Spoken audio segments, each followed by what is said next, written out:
Começa agora um programa que traz tudo sobre o livro mais lido em todos os tempos. Apresentamos O Som do Livro.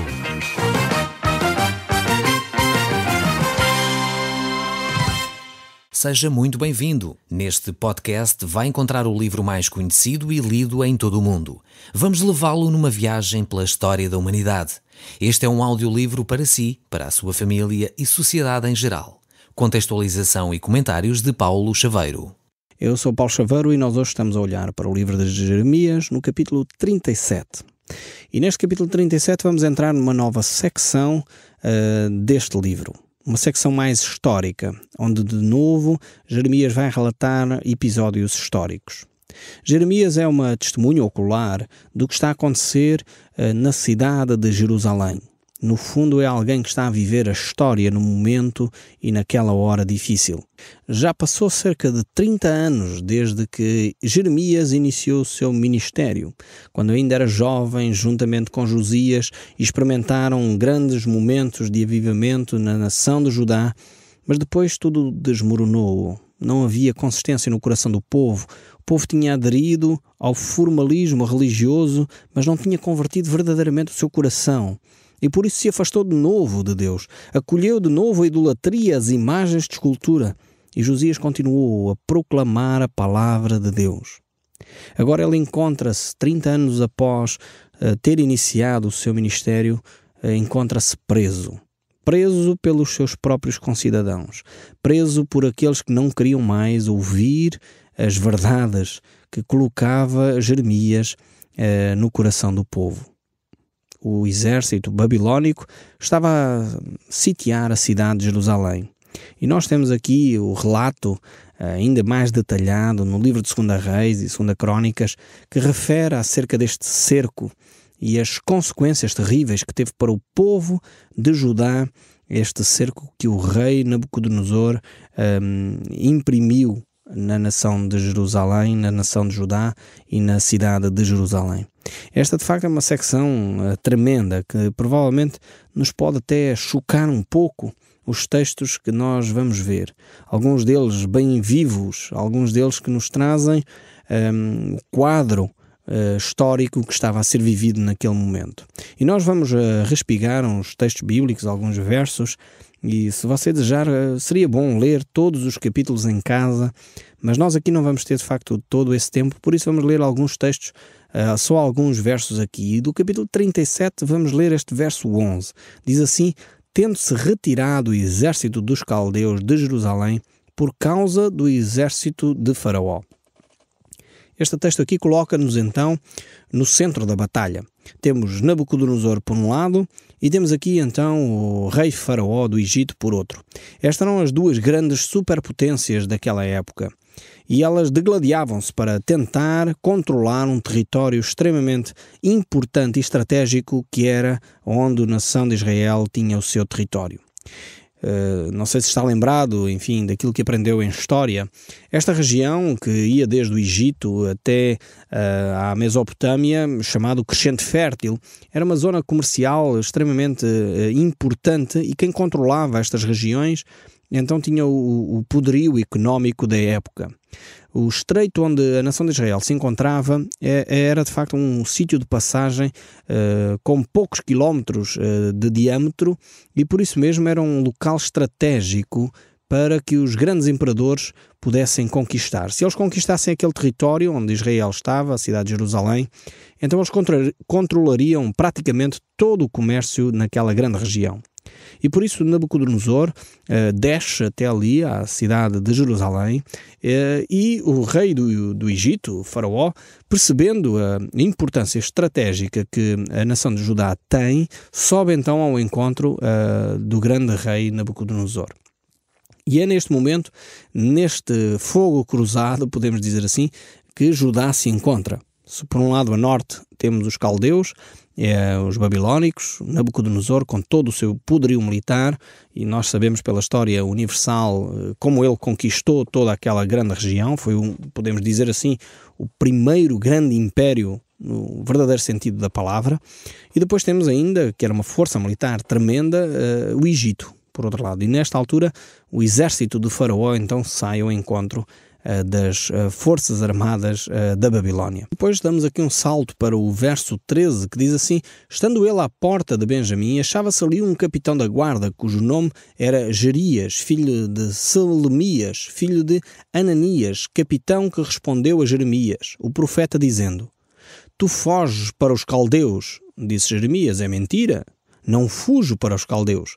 Mas Jerias não lhe deu ouvidos, prendeu Jeremias e o levou aos príncipes.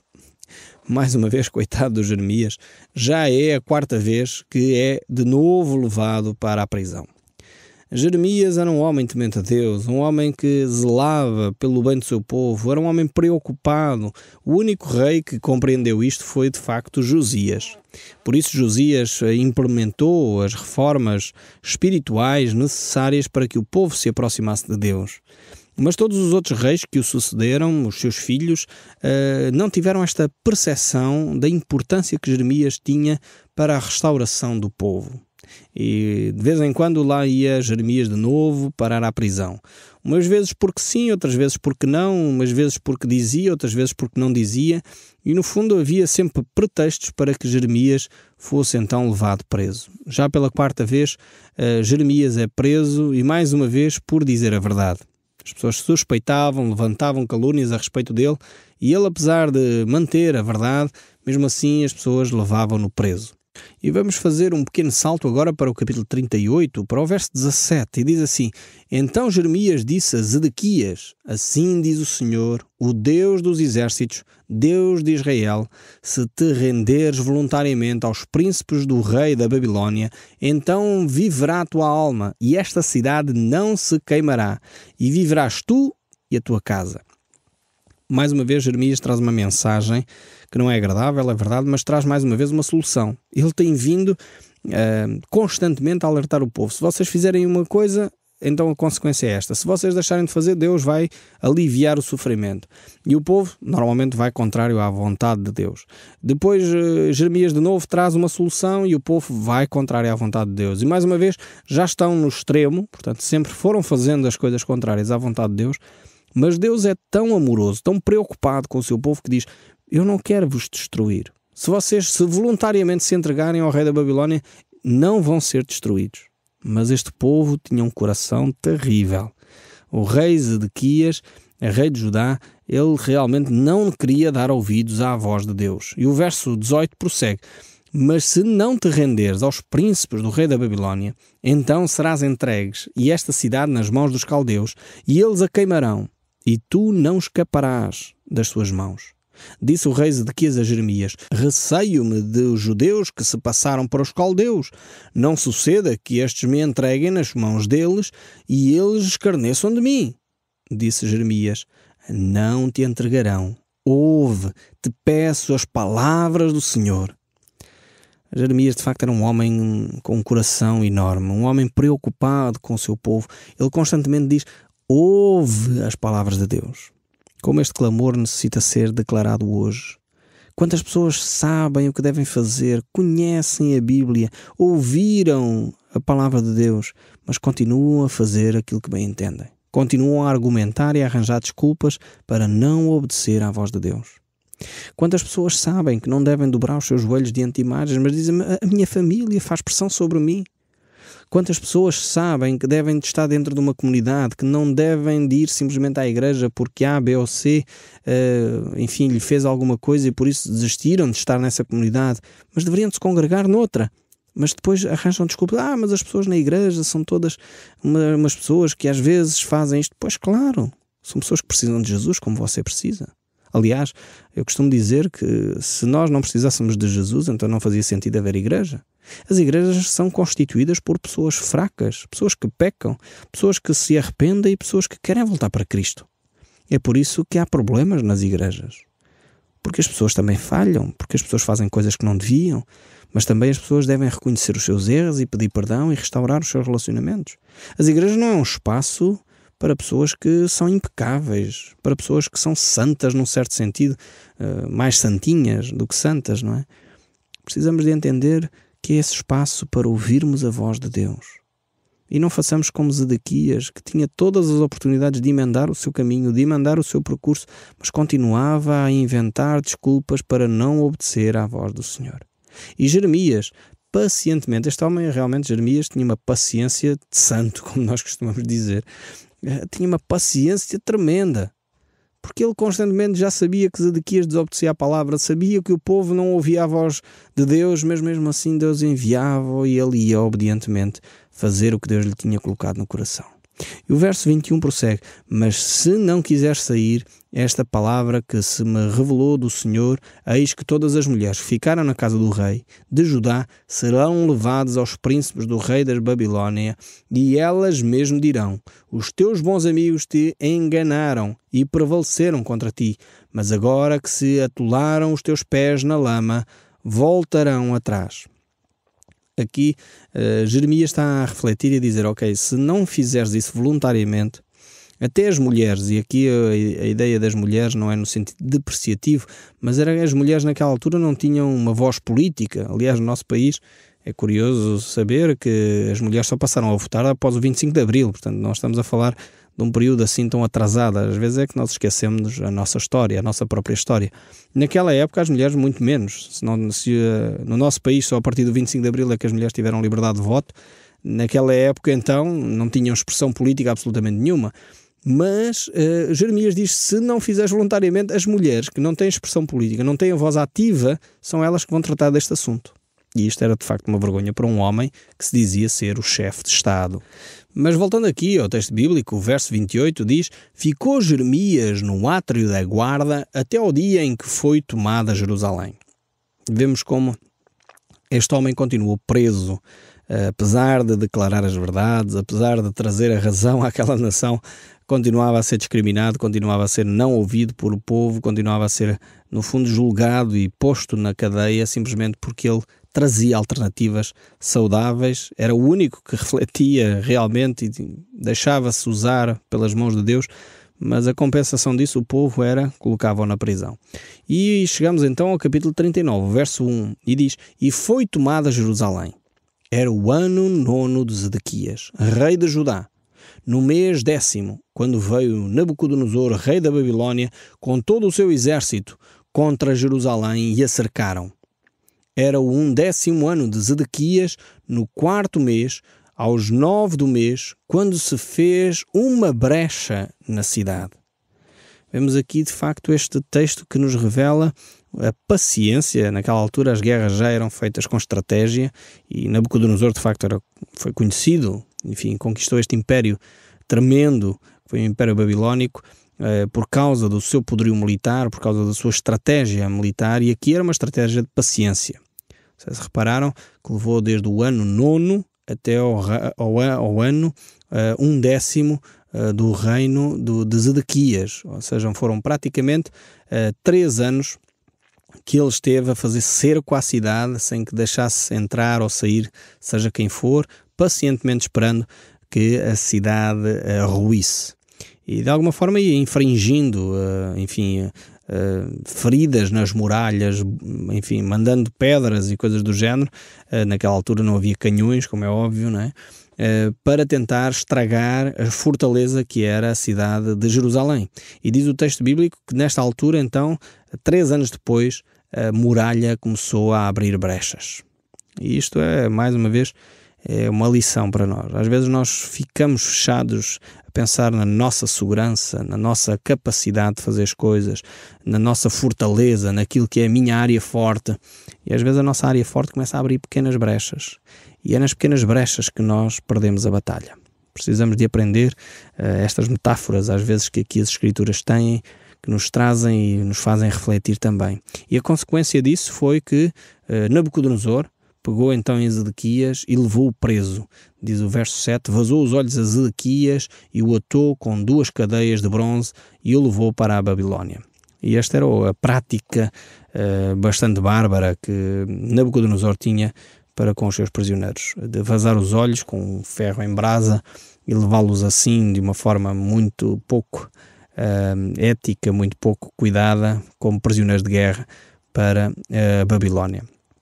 Temos aqui verdades incontornáveis que nós vemos nestes textos. Vemos de facto Jerusalém a cair nas mãos do rei Nabucodonosor, aquilo que Deus já havia dito muitos anos antes, e que o rei Zedequias não queria ter dado ouvidos. Jeremias constantemente os alertou, mas nunca foi ouvido. Os falsos mestres que foram levantando mentiras e calúnias acerca de Jeremias, dizendo que não, este tipo de situação nunca vai acontecer, Nabucodonosor nunca vai conquistar a cidade de Jerusalém, Deus não vai permitir que o templo seja destruído. Mas veja bem o que é que aconteceu agora, saltando um pouco para o capítulo 52, o verso 4 do livro de Jeremias. Diz assim este capítulo 52, verso 4: Sucedeu que, no ano 9 do reinado de Zedequias, aos 10 dias do 10º mês, Nabucodonosor, rei da Babilónia, veio contra Jerusalém, ele e todo o exército, e se acamparam contra ela, e levantaram contra ela tranqueiras em redor. A cidade ficou sitiada até o 11º ano de Zedequias. Aqui confirmando este texto bíblico, aquilo que acabámos de ler neste capítulo 39 também. É de facto uma situação de estratégia militar. Nabucodonosor por 3 vezes vai a Jerusalém para invadir a cidade. A primeira ele negocia, digamos assim, o contrato de paz e estabelece um rei, que é Joaquim, um dos filhos de Josias. A seguir vem e negocia e recoloca lá Zedequias, um segundo rei, que este segundo rei rebelou-se, portanto, contra Nabucodonosor, deixou de pagar os impostos. Naquela altura já se pagavam impostos, portanto, não é novidade do século XXI. Estes reis pagavam os tributos aos reis que conquistavam as terras, e ele rebelou-se, deixou de pagar os impostos, e a terceira vez então Nabucodonosor vem e destrói por completo a cidade, começa por destruir a cidade. O verso 6, voltando ao capítulo 39, o verso 6 diz o seguinte: O rei da Babilónia mandou matar em Riblá os filhos de Zedequias à vista deste. Também matou a todos os príncipes de Judá e vazou os olhos a Zedequias e o atou com 2 cadeias de bronze para o levar para a Babilónia. Temos aqui de facto esta situação terrível para a nação de Judá, terrível para o próprio rei, mas no fundo é uma consequência das más políticas que Zedequias foi desenvolvendo ao longo dos seus anos de reinado. Deus deu-lhe todas as oportunidades para ele não chegar a este ponto. Deus deu-lhe todas as possibilidades de ele emendar a situação. Mas mesmo assim ele não foi ouvindo a voz de Deus. Mesmo assim ele foi fazendo as suas próprias decisões, foi tomando as suas próprias decisões e fazendo as suas próprias escolhas. E o nosso Deus é tão bondoso, tão carinhoso para connosco, que até neste aspecto Deus diz: ok, eu permito que tu tenhas liberdade de escolha. Era tão bem mais fácil se Deus tivesse decidido lá na sua eterna sabedoria dizer um dia: não dou liberdade a ninguém, vocês só fazem aquilo que eu quero e acabou. Era mais fácil, mas Deus é tão amoroso que ele disse: não, eu não quero assim. Eu quero que vocês tenham a oportunidade de escolher, livremente poderem escolher entre me servir voluntariamente ou não me servir, fazer a vossa própria vontade. E foi o que Deus fez aqui com Zedequias, e Deus permitiu que Zedequias fizesse o que lhe apetecia, não o constrangeu, avisou várias vezes, é verdade, mas não o obrigou, não lhe deixou, não mandou um raio do céu, uma coisa assim, para o impedir. Não, Deus deixou que ele fosse fazendo as suas escolhas. E durante 40 anos, veja bem a paciência de Deus e de Jeremias, não é só de Deus aqui, é também de Jeremias. Durante 40 anos, praticamente, Jeremias foi falando ao povo, falando ao rei, anunciando que eles deveriam de se arrepender, mudassem de atitude, que Deus os amava. Esta era a mensagem de Jeremias, uma mensagem de esperança, de ânimo, uma mensagem que Deus estava ali ao lado deles para os restaurar, uma mensagem que Deus queria mudar aquela circunstância. Mas o povo não dava ouvidos a Deus. E Deus não é um Deus para se brincar. E às vezes nós temos esta ideia: como Deus é amor, então podemos fazer tudo o que nos apetece. Como Deus nos dá a liberdade, nós podemos fazer tudo o que nos apetece. Tudo o que nos apetece tem consequências. E essas consequências, muitas vezes, Deus não as retira da nossa vida. Às vezes nós sofremos as consequências terríveis dos nossos atos.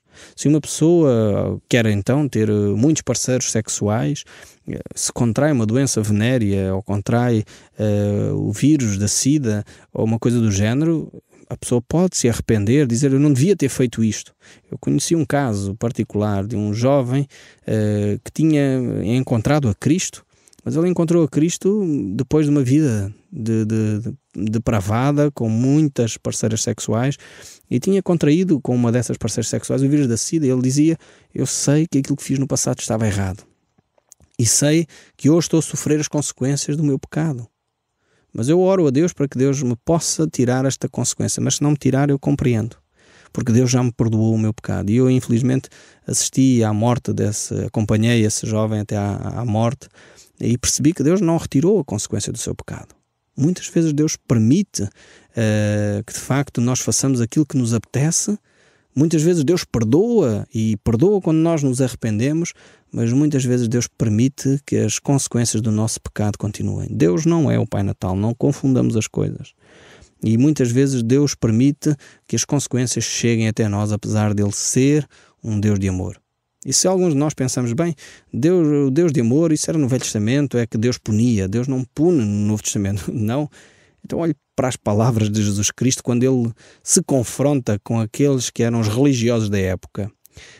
Estamos em Mateus capítulo 23, verso 13. Diz a Jesus àqueles religiosos: ai de vós, escribas e fariseus. Está a falar dos líderes, dos padres, dos pastores atualmente, enfim, seriam esse grupo religioso. Ai de vós, escribas e fariseus, que sois hipócritas, porque fechais o reino dos céus diante dos homens, pois vós não entrais, nem deixais entrar os que estão entrando. Veja bem estas afirmações de Jesus, bem contundentes, bem fortes àqueles que eram os religiosos. As pessoas supostamente que deviam conduzir as pessoas aos caminhos de Deus, e eles estavam a ser impedimento. Eu espero sinceramente que os nossos líderes religiosos da nossa nação não estejam a ser impedimento para que as pessoas cheguem a Deus. Que Jesus Cristo não tenha que declarar um dia aquilo que declarou aos fariseus e aos escribas acerca da forma como eles conduziam o povo na espiritualidade.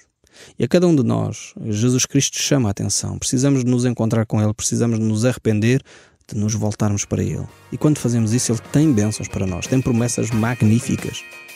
O Som do Livro, uma produção da Rádio Transmundial de Portugal.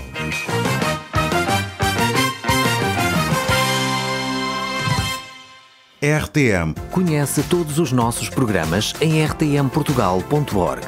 Uma produção da Rádio Transmundial de Portugal.